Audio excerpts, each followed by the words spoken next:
సుమన్ టీవీలో మీ personal and business promotions కోసం కింది నెంబర్కి కాంటాక్ట్ చేయండి. వయసేమో మీరిపోతోంది, పెళ్లి కాలేదు, పిల్లేమో ఇంకా దొరకడం లేదు. ఇంతలోనే ఓ అదిరిపోయే వార్త. మంచి అమ్మాయి ఉంది, పెళ్లి చేసుకుంటావా అని కబురు. ఇంకేముంది, నిమిషం ఆలోచించకుండా ఓకే చెప్పేశాడు. అమ్మాయి చూసిన రోజే నిశ్చితార్థం కూడా జరిగిపోయింది. కట్ చేస్తే సినిమాకు మించిన ట్విస్ట్. ఏం జరిగిందో మీరే చూడండి.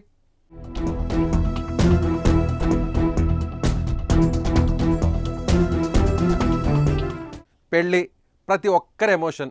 జీవితంలో సరైన సమయంలో పెళ్లి చేసుకోవాలని అంతా భావిస్తారు. కానీ అలా జరగకపోతే పడే మనోవేదన మాత్రం అంతా ఇంత కాదు. కొందరు వివిధ రకాల కారణాలతో లేటు వయసులో పెళ్లికి సిద్ధమవుతారు.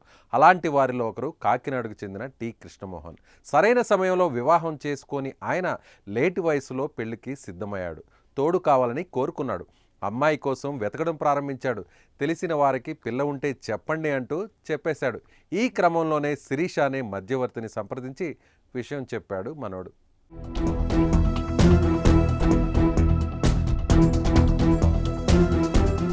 కొన్ని రోజులకు కృష్ణమోహన్కు శిరీష ఓ అందమైన అమ్మాయిని చూపించింది.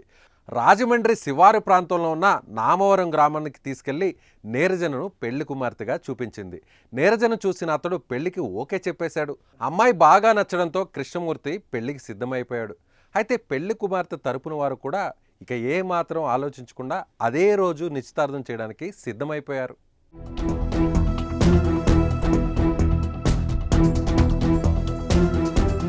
ఆ నిశ్చితార్థం కాస్త జరిగిపోయింది.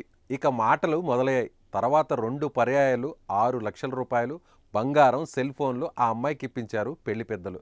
అందిన కాడికి దోచుకున్నారు. తర్వాత పత్తా లేకుండా పోయారు. వారి గురించి ఆరా తీసిన కృష్ణమోహన్కు నిర్ఘాంతపోయే విషయాలు తెలిసాయి. వారంతా కలిసి కృష్ణమోహన్ను బకరాన్ చేసినట్లు తెలిసింది.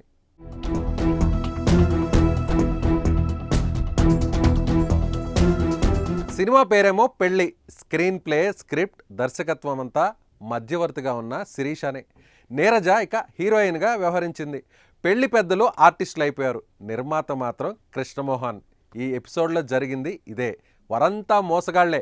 పెళ్లి కూతురుగా చూపెట్టిన నీరజకు అప్పటికే పెళ్ళై ఓ కుమార్తె కూడా ఉంది. వారంతా ఒకటే ట్రూప్. పెళ్లి కాని ప్రసాదులే వారి టార్గెట్. ఈ విషయం కృష్ణమోహన్కి తెలిసేసరికి నోట మాట రాలేదు. వెంటనే పోలీస్ స్టేషన్కి వెళ్ళి ఫిర్యాదు చేశాడు. ఘటనపై కేసు నమోదు చేసి పోలీసులు విచారణ చేస్తున్నారు. శిరీష అని ఒక ఆవిడ ఇతను పరిచయం అయింది. గతంలో 2 పెళ్లి సంబంధాలు చూపించారు ఆవిడ. చూపిస్తే ఈయనకి నచ్చలా, ఆ సంబంధాలు నచ్చలేదు. నచ్చకపోతే మళ్ళీ ఇంకో సంబంధం తీసుకోవడం. సుమారు 2 నెలల అమ్మాయి నచ్చి అతను పెళ్లి చూపులకు వెళ్ళడం జరిగింది. ఆ పెళ్లి చూపులకు వెళ్తే అదే రోజున వాళ్ళందరూ కంగారుగా హర్రీగా ఇతనితో ఆ అమ్మాయిని ఇచ్చి నిశ్చితార్థం చేయటం. ఆ నిశ్చితార్థ సమయంలో ఇతనితో కొంత బంగారం, కొంత సెల్ ఫోన్ కొనిపించుకోవడం, అదేవిధంగా కొంత డబ్బులు తీసుకోవడం జరిగింది. ఆ తర్వాత ఆ అమ్మాయితో పెళ్లి చేస్తానని సుమారుగా ఒక 5.5 లక్షల దాకా 5.5-6 లక్షల దాకా డబ్బులు తీసుకోవడం జరిగింది.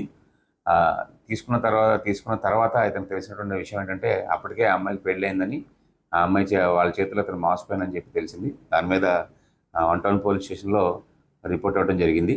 విచారణలో భాగంగా ఎవరైతే ఆడవాళ్ళు ఉన్నారో ఈ ఆడవాళ్ళందరూ వారి పాత్ర ఏంటి, వారి ఇదేంటి, ఎందుకు ఇతను మోసం చేశారని తేల్చాల్సి ఉంది. తదుపరి విషయాలు విచారణ అనంతరం తమకు తెలియపరుస్తాం. మ్యాట్రిమోనీ సైట్లు, డేటింగ్ యాప్ల్లో నకిలీ ఐడీలతో ఎంతోమంది పెళ్లి కాని ప్రసాదులను నిత్య పెళ్లి కూతుర్లు మోసం చేస్తున్న ఘటనలు ఒకవైపు ఆందోళన కలిగిస్తుంటే, మరోవైపు ఇలా అందరూ కలిసి సినిమా స్టోరీకి మించిపోయిన రీతిలో ఓ వ్యక్తిని మోసం చేయడం కాకినాడలో చర్చనీయాంశమైంది. దీనిపై మీరేమంటారో ఓ కామెంట్ చేయండి.